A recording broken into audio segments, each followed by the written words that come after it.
Bonjour tout le monde. Alors moi et mon ami Auguste sommes de nouveau là pour notre tout dernier point sur le Scary Spooky Challenge, point lecture slash point vidéo, point film, série. Donc voilà, je vais le reposer. Comme je l'ai dit dans la vidéo précédente, mais en fait je sais pas dans quel sens vous aurez, j'ai un peu changé le cadre, je retournerai dans ma bibliothèque, mais là j'avais envie de changement, donc voilà. Je pose Auguste ici et je vais vous faire donc un point, le tout dernier point sur le Scary Spooky Challenge qui est fini, puisque maintenant on est le 3 novembre. Et il y a plusieurs ouvrages du coup dont je ne vous ai pas encore parlé. J'ai pris mon petit carnet parce que j'ai noté du coup tout ce que j'avais lu slash vu. Donc on commence avec Te tenir la main pendant que tout brûle de Johanna Gustafsson. Alors là je vais pas m'attarder parce que je vous en ai déjà parlé en vlog, je vous en ai déjà parlé dans mon conseil de vidéo Halloween. Donc voilà, je vais juste vous refaire un petit résumé vite fait. On va ici suivre une policière, comment elle s'appelle, Maxine qui sort de congé maternité et super, elle revient au travail et elle est directement appelée sur une scène de crime. Génial. Et c'est son institutrice qui a poignardé 31 fois son mari. Et elle va devoir mener l'enquête et ça va nous emmener complètement dans des histoires de rites sataniques, de magie noire, etc. Et on va aussi se retrouver à deux époques différentes, en 1899 et en 1949. Voilà, je vous en dis pas beaucoup plus, à part que j'ai vraiment beaucoup apprécié. C'était mon premier Johanna Gustafsson et c'est un excellent thriller où je pensais avoir tout deviné, mais où la fin m'a complètement mise sur le pépette, tellement j'ai été surprise. Donc chapeau à l'autrice. Voilà, un thriller incroyable que je conseille sans hésiter. J'ai lu, alors là pour le Scary Spooky Challenge c'est clairement la catégorie bisounours, L'éveil des sorcières, le tome 2. Donc L'éveil des sorcières, c'est une saga où on va suivre une fillette, Nora, qui tout d'un coup, qui va se faire embêter à l'école dans le premier tome. Elle va déclencher un tremblement de terre et découvrir qu'en fait elle est une sorcière.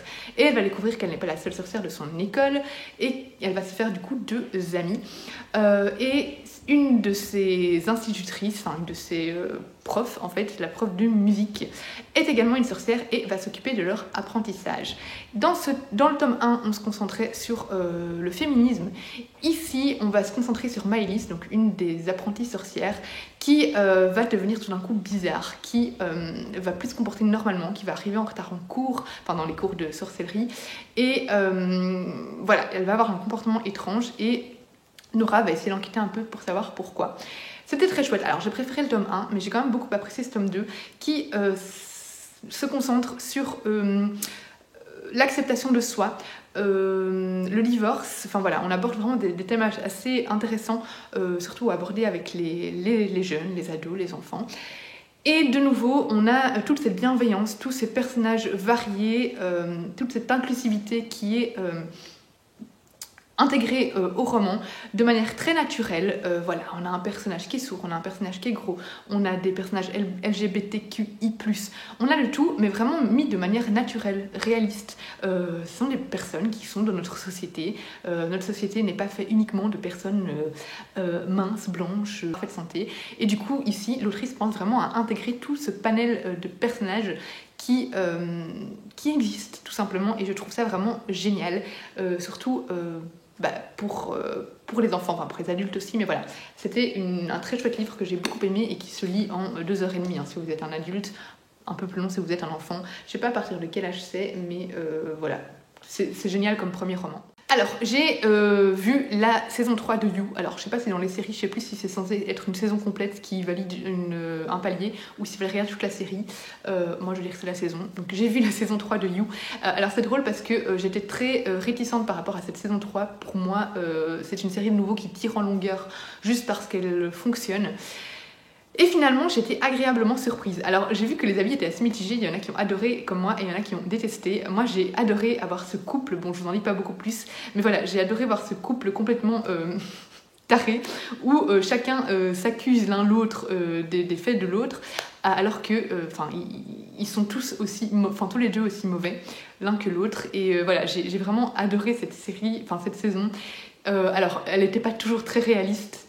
Il y a des moments où on se dit que ils vont trop loin, ils exagèrent, il y a trop de morts tirées par les cheveux, mais voilà, j'ai beaucoup apprécié. You, pour ceux qui ne connaissent pas, c'est une série où on suit un jeune homme qui est clairement un harceleur, qui va faire du fixette sur une fille dans la saison 1 et qui va vraiment la suivre partout, rentrer chez elle, lui voler ses culottes, enfin voilà, c'est vraiment très glauque, très bizarre, très sombre, mais c'est une série que j'adore. J'ai lu le tome 1 et le tome 2 de La Fête des Ombres. Bon, là aussi, je vous en ai déjà parlé dans dans un vlog, en fait, tout simplement.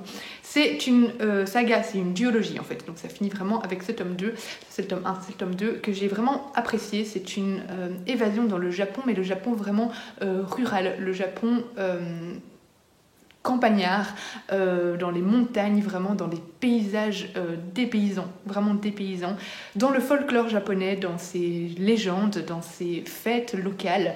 Et j'ai vraiment beaucoup apprécié. En fait, dans cette série de livres, on va donc se retrouver dans un village japonais où chaque été, on fête la fête des ombres.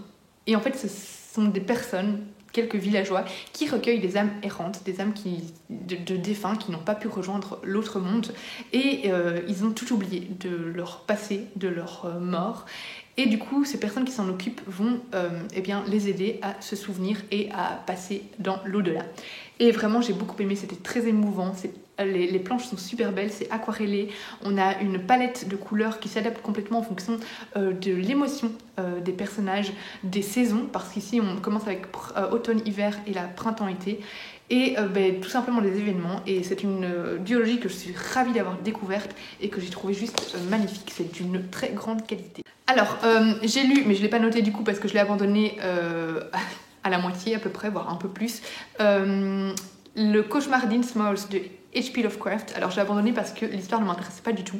Au début j'aimais bien parce que je retrouvais cette écriture de Lovecraft que j'avais beaucoup appréciée dans, je ne sais plus l'autre roman que j'ai lu précédemment, le premier que j'ai lu de lui, qui était plus une nouvelle, donc c'était très court, où on a vraiment une plume très lente mais très immersive qui parvient à décrire vraiment cette atmosphère brumeuse, sombre, effrayante, et c'est ce qu'on retrouvait un petit peu ici, sauf que